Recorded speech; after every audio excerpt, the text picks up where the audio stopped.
কথায় আছে ইচ্ছা শক্তি থাকলে অসম্ভবকেও সম্ভব করা যায়। আর সেই ইচ্ছা শক্তির সাথে যদি ভালোবাসার মানুষটা পাশে থাকে তাহলে তো পুরো দুনিয়া জেতা যায়। আজকের ভিডিওটা কোনো রকম সাসপেন্স থ্রিলার বা হরর মুভির এক্সপ্লেনেশন নয়, এটা একজনের জীবনের উপর ভিত্তি করে বাস্তব ঘটনা অবলম্বনে বানানো একটি বায়োগ্রাফি মুভি। কাহিনীটিতে তুমি দেখতে পাবে কিভাবে একটা মানুষ বহু প্রতিকূলতার পরও শুধুমাত্র তার হার না মানা মানসিকতার জোরে আর ভালোবাসার মানুষটিকে পাশে নিয়ে এক অসাধ্য সাধন করে ফেলে। যে মানুষটা সামান্য এইচএস এক্সামে পাস করতে পারছিল না, সেই মানুষটা ভারতের সব থেকে কঠিন এক্সাম ইউপিএসসিতে সফল হয়ে নিজেকে আইপিএস হিসেবে প্রতিষ্ঠিত করে। তবে তার এই জার্নিটা কিন্তু খুব একটা সহজ ছিল না। একটা বাস্তব ঘটনা অবলম্বনে নির্মিত মুভির এক্সপ্লেনেশন নিয়ে ফিল্মি প্লাসের নিবেদন 12th ফেল। সময়টা 1997, জায়গাটা মধ্যপ্রদেশের চম্বলের অন্তর্গত বেলগাঁও, যেখানে আমাদের গল্পের মুখ্য চরিত্র বা যার জীবনীর উপর মুভিটা বানানো সেই মনোজ 12 পাশ করবে বলে টুকলির কাগজ বানাচ্ছিল। আর সেই সময় একজন পিয়ন তার বাবা অর্থাৎ রামবীরের কাছে তার সাসপেন্ড লেটার নিয়ে আসে। রামবীর পঞ্চায়েতের একটা ছোটখাটো দপ্তরে কাজ করতেন, তো তাকে সাসপেন্ড করার কারণ ছিল গ্রামের বিধায়কের কিছু ঘোটালা কাজে সম্মতি না দেওয়া এবং সেই বিধায়কের বিরুদ্ধে আঙুল তুলে তার বিরুদ্ধে প্রতিবাদ করা। তো বিধায়কের নামে এমন অকথ্য কথা শুনে বিধায়কের পা চাটা এক অফিসার রামবীরের জন্য সাসপেনশন লেটার টাইপ করতে উদ্যত হন। আর এই মুহূর্তে এই অন্যায় অত্যাচার দেখে রামবীর তার পায়ের জুতো খুলে সেই অফিসারকে মারেন। একে তো বিধায়ককে অপমান করা এবং এই অফিসারকে পায়ের জুতো দিয়ে মারা, এই দুই ছিল রামবীরের অপরাধ। তো তিনি সেই সাসপেনশন লেটারটা নিতে না চাইলে পরে পুলিশ তার বাড়িতে এসে সেটা দিয়ে যায়। রাতে রামবীর ঠিক করেন যে তিনি হাইকোর্টে মামলা করবেন। পরদিন ছিল মনোজদের এইচএস পরীক্ষা। তো বিধায়কজির এই স্কুলে এক ভীষণ নিয়ম দেখা যায়। বিধায়কের আদেশে সে বছর থেকে ছাত্রদের পাশ করানোর জন্য এক নতুন নিয়ম চালু করা হয়। নিয়মটা হলো গিয়ে স্কুলের স্যার নিজে বোর্ডে সমস্ত উত্তর লিখে দেবেন এবং ছাত্ররা সেগুলো খাতায় টুকে দেবে। গ্রামের বিধায়ক ছেলেপুলেদের বড়ই ভালোবাসতেন, এমন ব্যাপার আর কি। কিন্তু আমি ভাবছি অন্য কথা, মনোজের করা টুগলিগুলো কি হবে?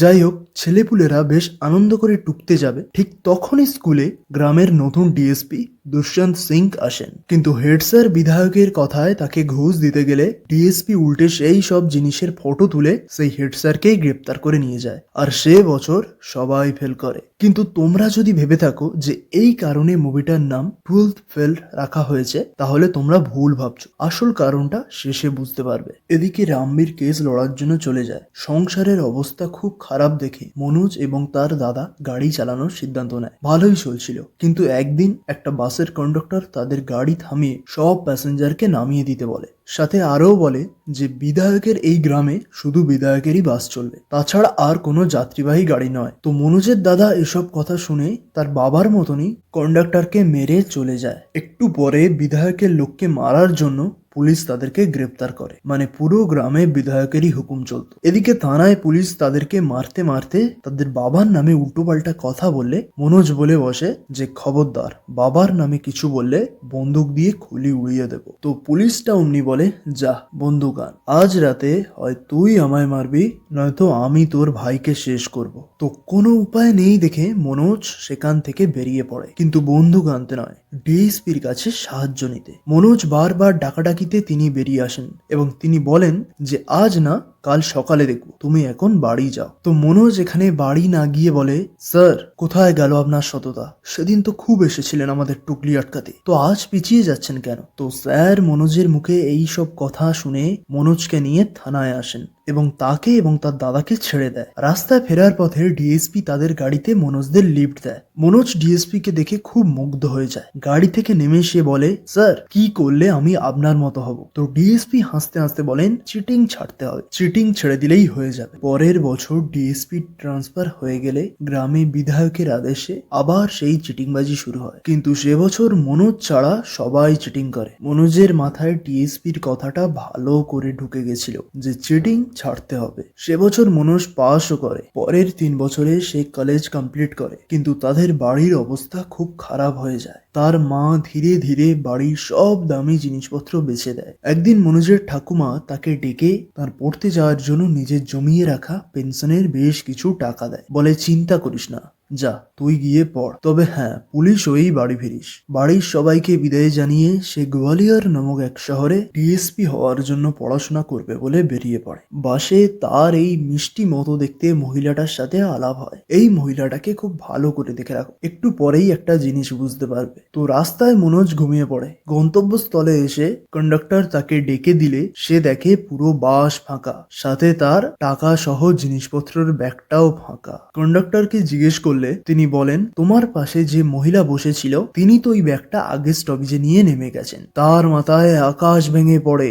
একে নতুন এবং অচেনা শহর, থাকা খাওয়ার জায়গা নেই, সাথে যে টাকা পয়সা এনেছিল সব চুরি হয়ে গেছে। সে এখন কি করবে? সে সারা রাত একটা কোচিং এর সামনে বসে কাটিয়ে দেয়। পরদিন সকালে সে কোচিং এ ভর্তি হতে গিয়ে জানতে পারে সরকারি কোনো এক কারণে 3 বছরের জন্য ডিএসপি তে নিয়োগ বন্ধ করে দেওয়া হয়। কাছে টাকা না থাকায় সে বেশ কয়েকদিন না খেয়ে কাটায়, কিন্তু অবশেষে একদিন খিদে সহ্য করতে না পেরে এক দোকানে কিছু কাজের বিনিময়ে খেতে চাইলে দোকানদার তাকে খাওয়ার ব্যবস্থা করে দেয়। কদিন ধরে না খাওয়া মনোজ খিদের জ্বালায় কিছুক্ষণেই পুরো থালাটা শেষ করে দেয়। ওই কথায় আছে না, খিদের জ্বালা বড় জ্বালা। যাই হোক, খাওয়া শেষে সে দোকানের কাজ করে দিতে চাইলে দোকানদার তাকে স্টুডেন্ট বলে চলে যেতে বলে, কিন্তু মনোজ ফ্রিতে খাবার খেতে রাজি ছিল না। সেখানে মনোজের সাথে এই ছেলের আলাপ হয়। এর নাম হলো গিয়ে প্রীতম পান্ডে। পান্ডেজি বলেন যে সেও মনোজের মতো ডিএসপি হতে এসেছিল, তো চিন্তা করার কোনো দরকার নেই, সে তার টাকাটা দিয়ে দেবে। তো মনোজ এই পান্ডে ভাইয়ের কাছে জানতে চায়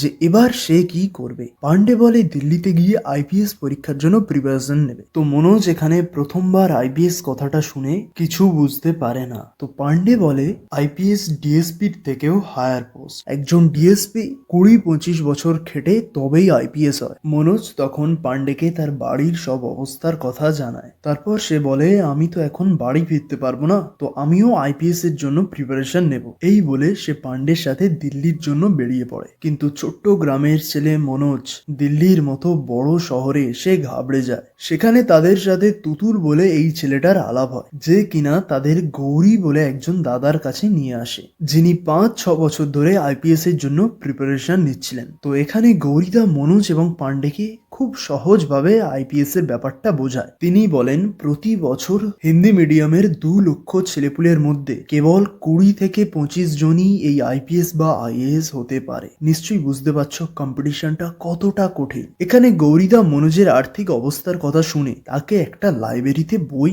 জিনিসপত্র, টয়লেট পরিষ্কারের কাজ জোগাড় করে দেয়। তো কয়েকদিন পর গৌরীদার ফাইনাল রেজাল্টের ডেট ছিল, আর এটা গৌরীদার লাস্ট অ্যাটেম্প্ট ছিল। এখানে তিনি চান্স পাননি। তো গৌরীদার নাম না আসায় পান্ডে সে বছর ইংলিশ মিডিয়ামের টপার দেবমোহনকে গুরু বানিয়ে নেয়। তো গৌরীদা এখানে হতাশ না হয়ে তাঁর কাছে আরো যারা পড়তো তাদের সবাইকে মোটিভেট করেন এবং রেজিস্টার নামের একটা চায়ের দোকান খোলেন, যেখানে তিনি ঠিক করেন যে তার স্টুডেন্টদের নানা রকম টিপস এখানে শেয়ার করবেন। তো এমন ভাবেই একদিন মনোজের প্রথম পরীক্ষার দিন চলে আসে, কিন্তু সেবারে সে পাশ করতে পারে না। সে হতাশ হয়ে গেলে গৌরীদা তাকে মোটিভেট করে আর রিস্টার্ট করতে বলে। সে আরো একটা বছর লাইব্রেরিতে খেটে গৌরীদার সাহায্য নিয়ে পড়াশোনা করতে থাকে। তো ততদিনে দীপমোহন আইএএস হয়ে গেছে। তো দীপমোহনের কাছে একদিন মনোজ চা কফি দিতে গেলে সেখানে তার উপর দয়া দেখিয়ে ছোটখাটো ভাবে অপমান করে, কিন্তু মনোজ সেটার কিছুই বুঝতে পারে না। তো এমন ভাবে কষ্ট করতে করতে মনোজের সেকেন্ড অ্যাটেম্পটের দিন চলে আসে, আর সেবারে সে প্রিলিমস ক্লিয়ার করে ফেলে, মানে প্রথম স্টেজে পাস করে ফেলে। তো মেন্স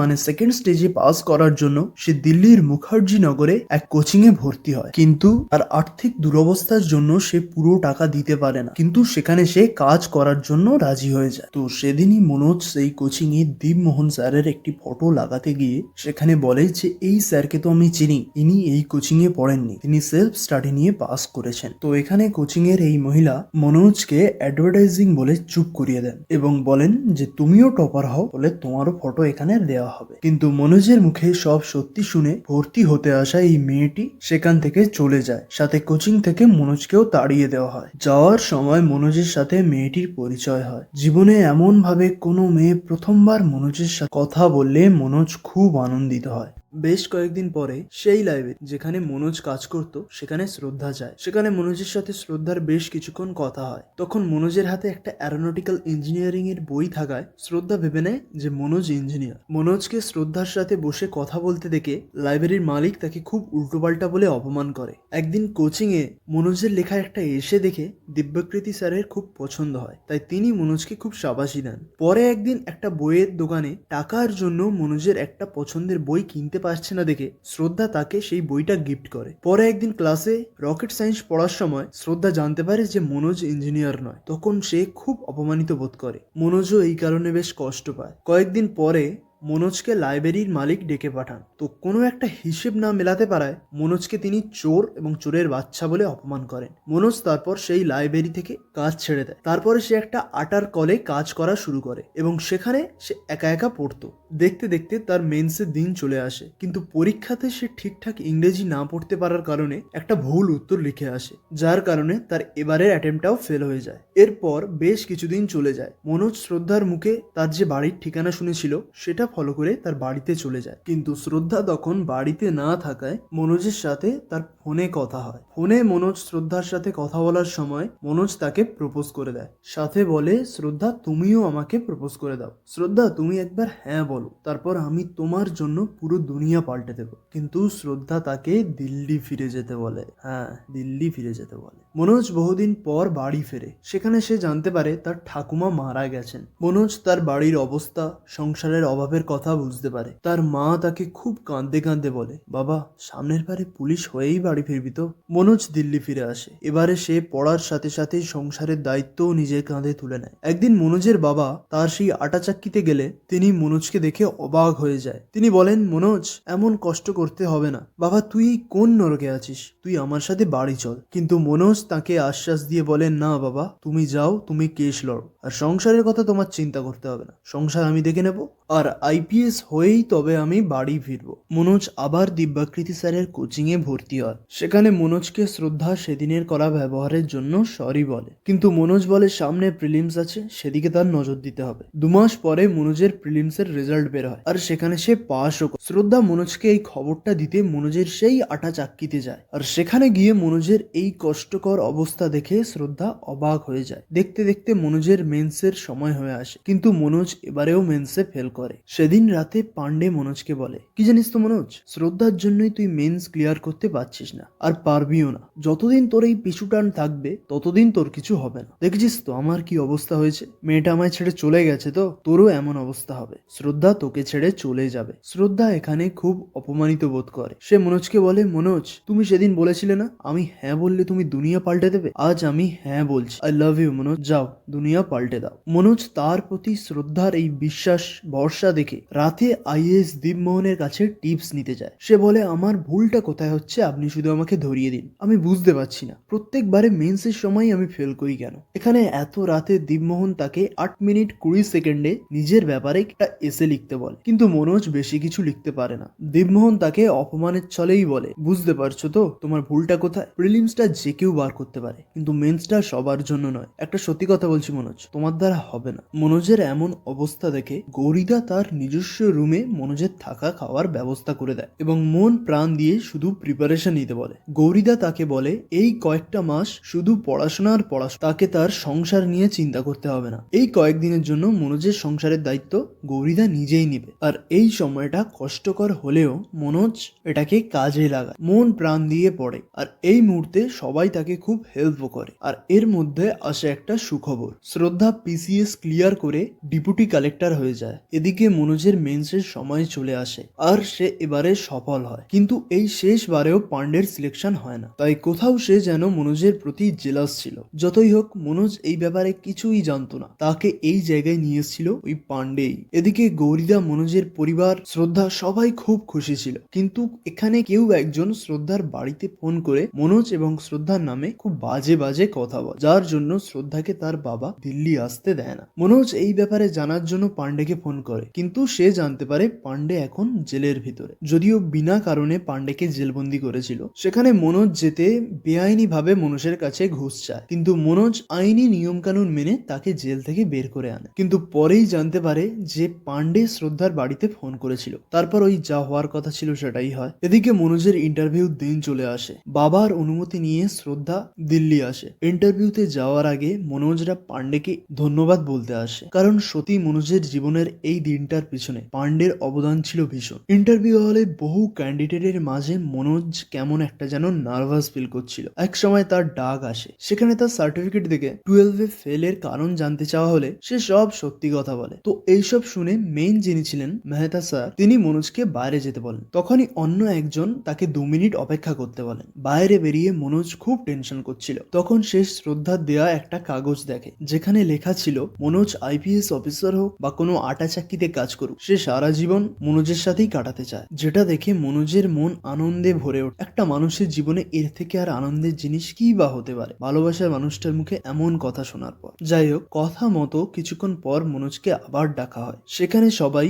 মনোজের ফেল করার ব্যাপারটা না লুকোনোর জন্য বেশ মুগ্ধ ছিল। এখানে মনোজের সাথে আরো অনেক কথা হয়। মনোজ বলে, আমাদের গ্রামে এই চিটিংটা মাস্টাররা নিজেরাই করাতেন, ঠিক এমনই পুরো দেশ বেআইনি ভাবে চলছে। আমি যদি আইপিএস হিসেবে সুযোগ পাই তো আমি সব শুধরে দেব। এখানে আমরা দেখি মেহতা স্যার মনোজের বেশ কিছু খুঁত বার করেন, আর মনোজকে তার একেবারেই পছন্দ হয়নি। 1.5 মাস পর মনোজের ইন্টারভিউর ফাইনাল রেজাল্ট আসে। শ্রদ্ধা তাকে জোর করে সেখানে রেজাল্ট দেখতে নিয়ে আসে, কারণ মনোজ ধরেই নিয়েছিল যে তার সিলেকশন হবে না। এত ভিড়ের মাঝে শ্রদ্ধা লিস্ট দেখে জানায় যে তার সিলেকশন হয়ে গেছে। আনন্দে কেঁদে ফেলে সবাই। এখানে ফ্ল্যাশব্যাকে দেখানো হয় যে মেহতা স্যার রাজি না থাকলেও অন্যরা রাজি ছিলেন। তাদের মধ্যে একজন বলেন, এমন কষ্ট করে সফল হওয়া ছেলে যদি চান্স না পায় তবে এই পরীক্ষাটার মর্যাদা কোথায়। এদিকে হঠাৎই কোচিং এর সেই মহিলা মনোজকে 1.5 লাখ টাকা দেয় এবং তিনি মনোজকে বলতে বলে যে আপনি বলবেন যে আপনি আমাদের কোচিং এ পড়ে আইপিএস হয়েছেন। কিন্তু মনোজ এখানে বলে,